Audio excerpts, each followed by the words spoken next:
Welcome back to the Deep Dive. So today we are tackling a subject that I think for a huge portion of our listeners is going to trigger a very specific kind of flashback. Oh, yeah. I'm talking about high school English class. I can feel it already. Right. Heavy textbooks, footnotes that are, longer than the actual text and trying to figure out sentences that look like English, but they just don't sound like it. Not at all.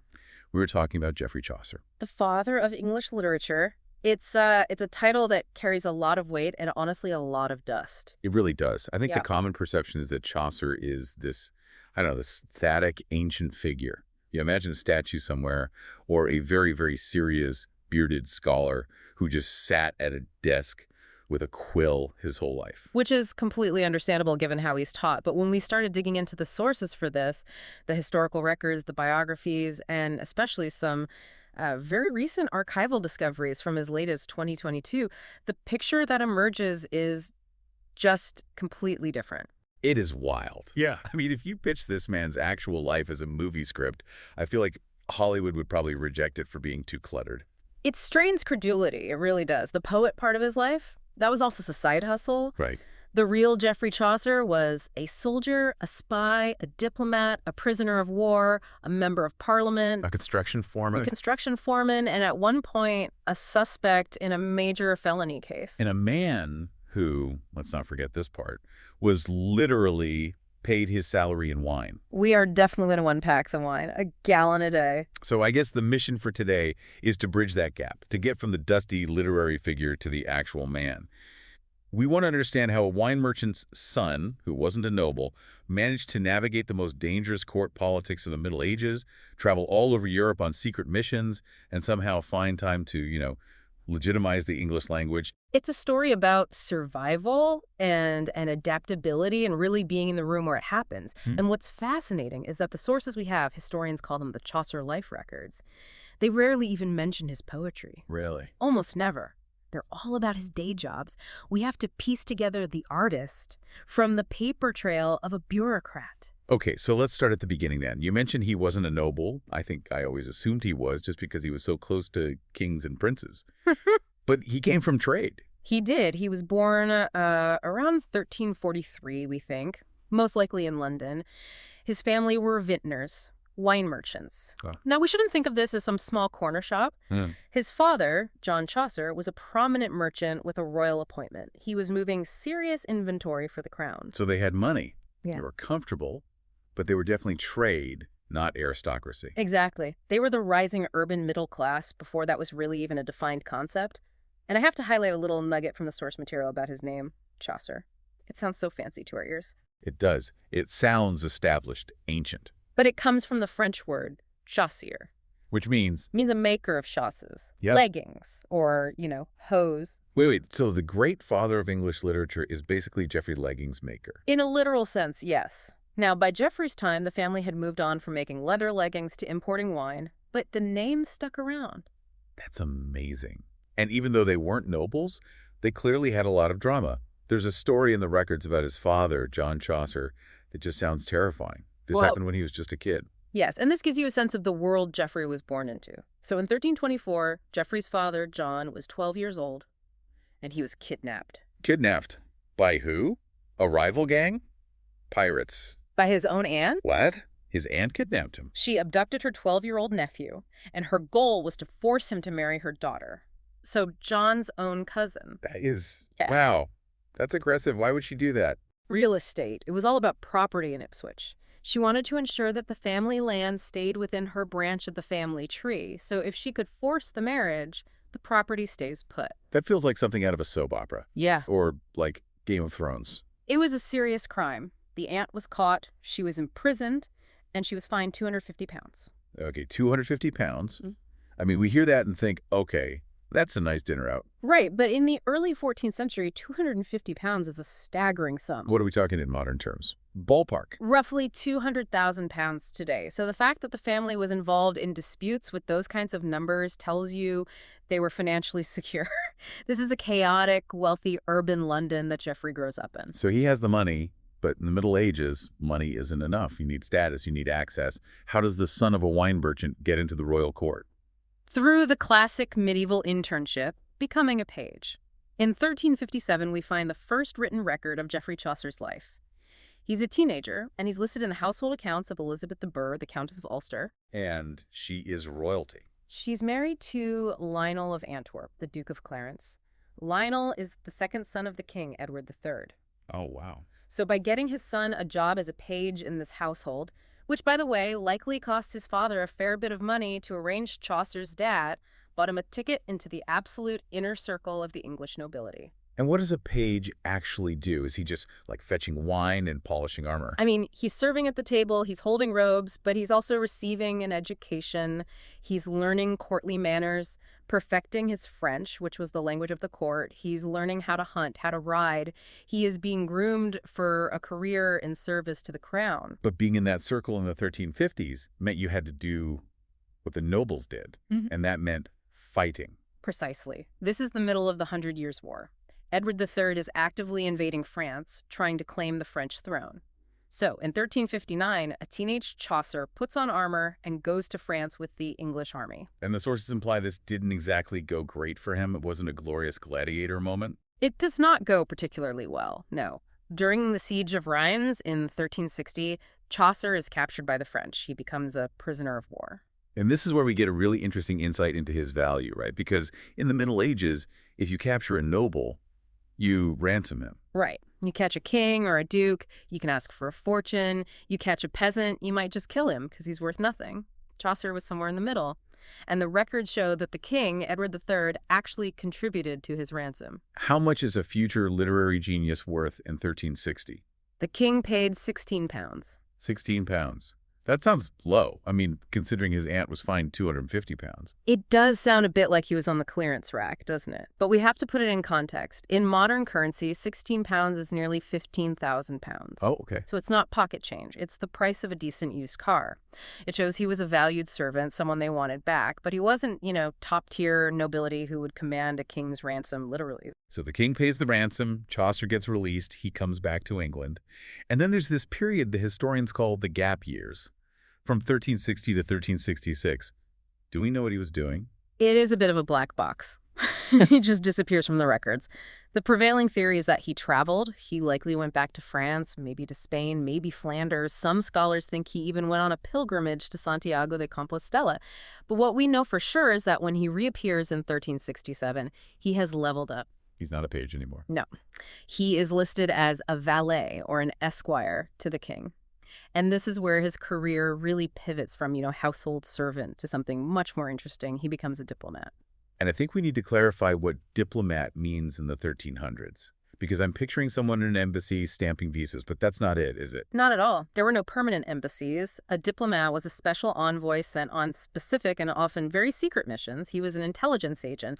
Effectively, yes. Between 1370 and 1378, Chaucer is constantly crossing the channel. In 1377, for example, he's sent on a secret mission to France to try and arrange a marriage for the future King Richard II to a French princess. That's incredibly high stakes. That's trying to end a war through a marriage alliance. It's the medieval equivalent of nuclear disarmament talks. And they sent the wine merchant's son to help negotiate it. He was a trusted man. But the trip that really changed everything, at least for the history of literature, was the one to Italy. Absolutely. This is crucial. In 1372 and 1373, he's sent to Genoa to negotiate a trade deal about a port, and then he travels to Florence. Now, just think about the timing. 1370s Italy. It is just starting to boil. Florence is the center of the cultural world. Dante has passed away, but his work is everywhere. Petrarch and Boccaccio are still alive and writing. So Chaucer's there on, official state business, but he's just soaking up this incredible cultural moment. He must have been. This is almost certainly where he discovered Italian poetry. Up until this point, English literature, what little there was of it, was very influenced by the French. It was courtly, it was polite. But in Italy, he sees Dante and Boccaccio using the vernacular, their local language, to tell these massive, complex, human stories. He sees that you can write high art without writing in Latin. Exactly. It completely changed his DNA as a writer. After this trip, you start to see the Italian influence flooding into his work. He starts borrowing plots from Boccaccio. He starts using structures he learned from Dante. He brings the Renaissance back to London in his saddlebags. There's one other mission mentioned in the source stack that I have to ask about because it sounds like the setup for an action movie. In 1378, he's sent to Milan on a secret dispatch to meet a man named Sir John Hawkwood. Sir John Hawkwood is a fascinating character. He was an English mercenary leader, a condottiere. He was leading a private army for hire in Italy, a very tough, very dangerous, very wealthy warlord. And Chaucer has to go negotiate with him. He does. And here is where the life just bleeds into the art. Readers of the Canterbury Tales will know the character of the knight. He's the very first pilgrim described. A noble warrior who has fought in battles all over the Mediterranean. A knight there was, and that a worthy man. Right. While scholars have looked at the list of battles the knight fought in, and they match Sir John Hawkwood's career almost perfectly. That is so cool. So the noble knight in the tales might be based on a mercenary warlord he met on a secret mission in Milan. It strongly suggests that Chaucer wasn't just inventing these archetypes out of thin air. He was a reporter. He was documenting the people he met while he was working his day job. Speaking of day jobs, we have to talk about how we actually paid the bills. Because despite all the spying and the royal connections, he wasn't wealthy enough to just sit around writing poetry. He was a civil servant. A bureaucrat through and through. And not in a cushy office job either. In 1374, he was appointed Controller of Customs for the Port of London. Controller of Customs. It sounds incredibly dry. It sounds boring to us, but you have to visualize the Port of London in the 14th century. It is the economic heart of the kingdom. It's loud, it smells of tar and fish, it's crowded with sailors and merchants from all over the world, and Chaucer's job was to police the taxes on wool and wine. And wool was a big deal, right? Wool was the oil of the Middle Ages. It was England's primary export and the crown's biggest source of cash, so the stakes were massive.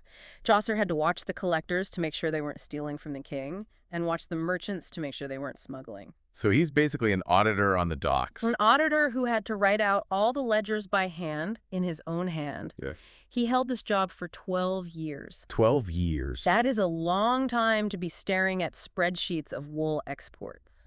But think about the people he must have met there every single day. The shipman, the merchant, the cook. Exactly. The wife of Bath. She was a cloth maker. These are the people of the port. These aren't the high aristocrats he met at court. These are the gritty, real Londoners. This was his research lab for the Canterbury Tales. And during this time, he gets that famous reward we teased earlier, the wine. Yes. In 1374, King Edward III grants Chaucer a pitcher of wine daily for the rest of his life. A pitcher a day, which is, what, roughly a gallon? It is. That is a significant amount of alcohol to be allotted every single day. So why pay him in wine? Was the treasury just empty? It's a bit of a mystery, but there is a clue. The grant was given on St. George's Day, and traditionally, St. George's Day was when artistic rewards were handed out. So the expert consensus is that this wasn't a bonus for his customs work, it was likely a reward for an early poem. So in a way, he was like a proto-poet laureate. But instead of a cash stipend, he got a liquid salary. Essentially, he collected this wine grant for about 4 years until Richard II came to power and eventually converted it into a cash pension, which was probably a wise move for his long-term health. I want to move to his next job because it sounds even more stressful than the customs gig. In 1389, he becomes clerk of the king's works. This is a foreman job. He is organizing building projects on a royal scale. He's in charge of repairs at Westminster Palace, the Tower of London Wharf, hunting lodges, and building stands for knights' tournaments. So he's hiring masons, buying timber, managing logistics. And carrying the cash. That was the dangerous part. He had to carry the payroll for these hundreds of workers. And the records show that in September 1390, he was robbed. Mugged. Yes. He was robbed of the king's money, about 20 pounds, at a place called the Foul Oak in Hatcham.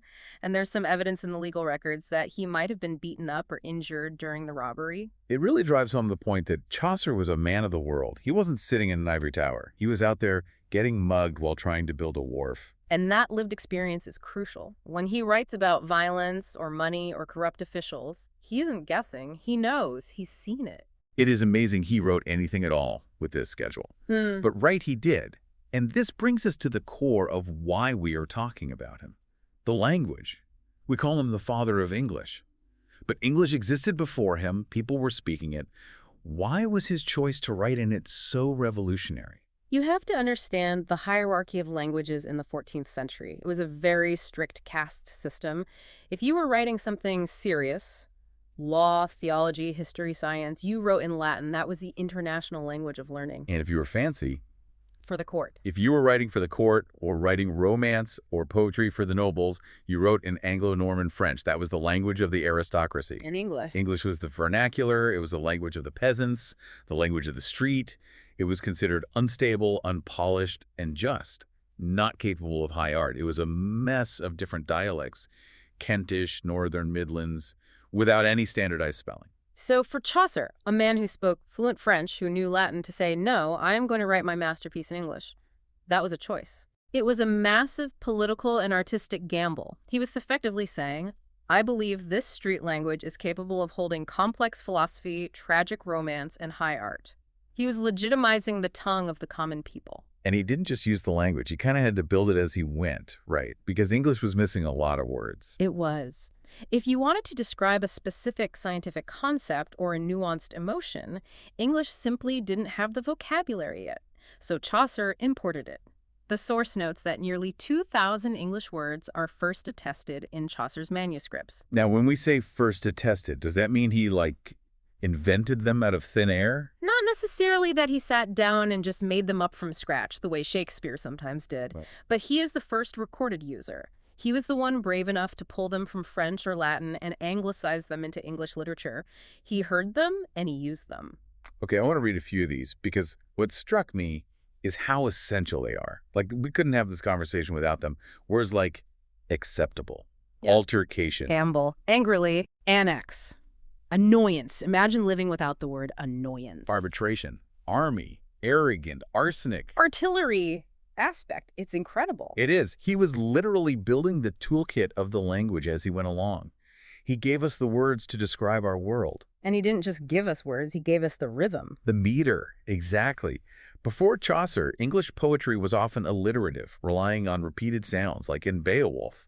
Grim and greedy, the gruesome monster. It's very heavy, very Germanic. Right. Chaucer introduced the five-stress line, which is the cousin to iambic pentameter. The da-dum, da-dum, da-dum, da-dum. Exactly. It mimics the human heartbeat. It mimics natural speech. He tuned the English language to sing in a way it hadn't before. He basically paved the way for Shakespeare. So let's look at the actual works. We know the Canterbury Tales, obviously. But there's a side of Chaucer I had no idea about until we read these sources. Chaucer the scientist. This is the side of him almost nobody knows. He wrote a science textbook. It's called A Treatise on the Astrolabe. Now, an astrolabe is a complex astronomical instrument. You can think of it as a medieval GPS, star chart, and calculator all rolled into one brass disc. And Chaucer wrote the manual for it. He wrote a technical guide on how to use it. And the sweetest part is he wrote it for his 10-year-old son, Louis. No way. That's adorable. Here, son, have a manual on astrophysics. It really is. The dedication addresses little Louis. And he explains that he's writing it in English because Louis doesn't know Latin well enough yet. It is considered one of the first examples of technical writing in the English language. It shows Chaucer wasn't just some artsy guy. He understood math and the mechanics of the universe. From the mechanics of the universe to the mechanics of love, we have to talk about Valentine's Day. Apparently, we have Chaucer to thank for the chocolates and flowers. In a way, yes. Before Chaucer, St. Valentine was just a saint. He was a martyr. There was no established tradition connecting his feast day with romantic love. So what did Chaucer do? He wrote a poem called The Parliament of Fowls. Fowls meaning birds. It's a dream vision where all the birds gather to choose their mates for the year. And in the poem, he specifically links this mating ritual to St. Valentine's Day. For this was on St. Valentine's Day, when Uri bread cometh there to cheeses make. That is the line. The expert consensus is that he likely invented this connection to honor the engagement of King Richard II to Anne of Bohemia. He needed a romantic hook for a court poem, so he just grabbed St. Valentine's Day. He created the myth, and 600 years later, we are all still buying Hallmark cards because of it. That is powerful branding. Okay, we have to talk about the Canterbury Tales.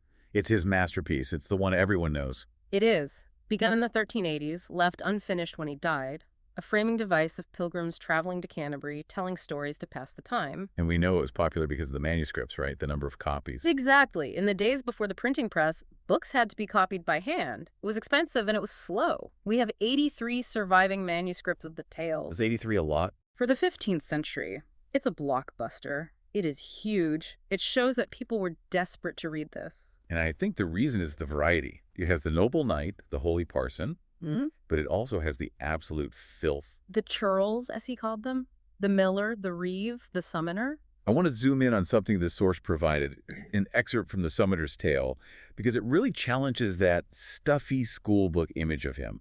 It's essentially a very elaborate fart joke. It is, but it's a fart joke with a serious point. So the setup here is that a friar, a religious figure who is supposed to be poor and holy, but is actually greedy, is taken down to hell in a vision.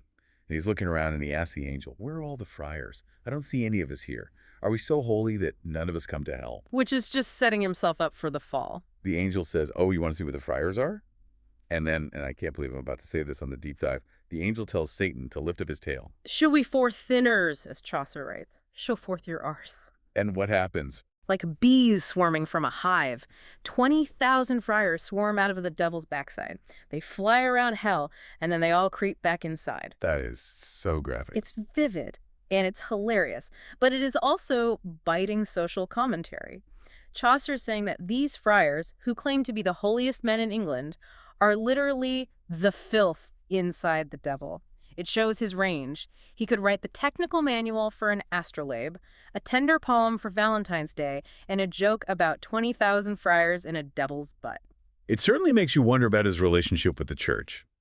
But before we get to his religious views, I want to address a major controversy that has hung over Chaucer's reputation for a long, long time. The Raptis case. This is a very serious topic, yeah. For a long time, biographies of Chaucer had to address a document that was discovered in 1873. It was a legal release from a woman named Cecily Champagne, releasing Chaucer from all actions related to her raptus. Raptus is a Latin legal term that usually translates to rape or abduction. Correct. So for over a century, there was this dark cloud. Was the father of English literature a rapist? Feminist scholars and biographers really wrestled with this. Was he a criminal? But, and this is why we check the dates on our sources, there was a major discovery in 2022. Yes, very recent. Researchers Ewan Roger and Sebastian Sebecki went back into the National Archives and found 2 new documents related to this specific case. And these documents completely changed the story. What did they find? They found that the case was actually a labor dispute.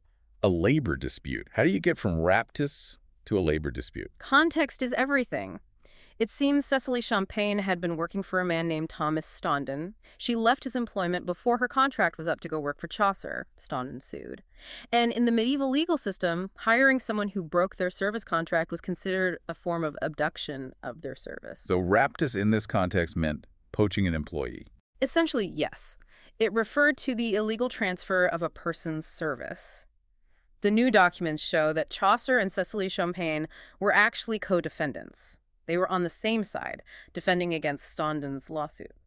That is a massive shift. It goes from a violent crime to a bureaucratic employment dispute. It changes the entire biographical narrative. It clears up one of the biggest stains on his character, and it reminds us that legal terms evolve, and we have to be very, very careful about interpreting history without the full paper trail.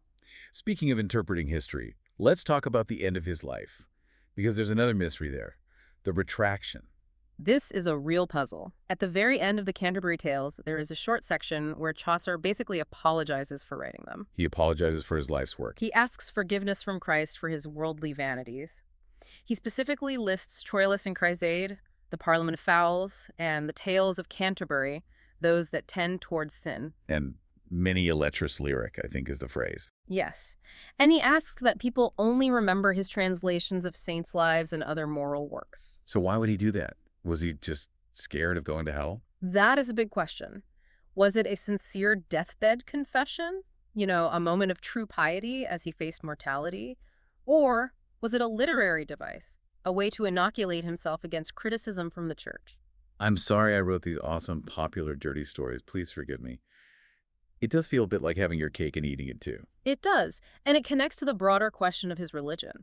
We mentioned the satire of the friars. Some people think Chaucer might have been sympathetic to the Lollards. The Lollards were the proto-Protestants, right? Yeah. Followers of John Wycliffe. Right. They wanted reform. They hated the corruption of the clergy. And Chaucer's work is just full of attacks on corrupt religious figures, the pardoner, the summoner. Later Protestant writers, like John Foxe in his Book of Martyrs, actually claimed Chaucer as Wyclifian, a follower of Wycliffe. So the Protestants tried to retroactively claim him for their team. They did. They argued that underneath the bawdy jokes, he was a reformer. Whether he actually was a Lollard is debated, but the retraction might have been his way of saying, look, I'm a faithful son of the church, while leaving all the satire out there for everyone to read. Chaucer died in 1400, and he was the first writer buried in Poets' Corner in Westminster Abbey. But the source says he wasn't buried there because he was a poet. No, that is a happy accident of history. He was buried there because he was a tenant of the abbey. He had leased a residence in the abbey close just months before he died. He had the right to be buried there as a parishioner. So he gets buried there because he rented a house, and then later other poets get buried next to him, and it becomes Poets' Corner. Exactly. It wasn't until 1556, over a century and a half later, that a more ornate tomb was erected, and the idea of Poets' Corner began to form around him. Even in death, he is creating traditions without even meaning to. So what does this all mean? When we look at this man spy, bureaucrat, soldier, poet, what is the big takeaway? For me, it's that Chaucer is the bridge. He's the bridge between the medieval and the modern. He took a language that was considered second-rate and proved it could do anything. But he also bridged the gap between the court and the street. He was a man who knew princes, but he also knew the guys working on the docks. And that lived experience is what makes the poetry breathe. He wasn't locked away in some ivory tower. He was out there getting robbed, getting sued, getting ransomed. Exactly. His poetry is filled with diverse voices because his life was filled with diverse voices. He understood that the miller had a story just as worth telling as the knight. And I want to leave you with a thought about that retraction. Go on. He apologized for his worldly vanities. He apologized for the tales. He wanted to be remembered for his moral translations. But today, nobody reads the moral translations. We read the tales. We read the lecherous lyrics. It raises a provocative question. If he hadn't sinned, if he hadn't engaged with the worldly, the messy, the bawdy, would the English language be what it is today? Sometimes worldly vanities leave the biggest legacy. Indeed they do. Thanks for listening to this deep dive into Geoffrey Chaucer. We'll see you next time.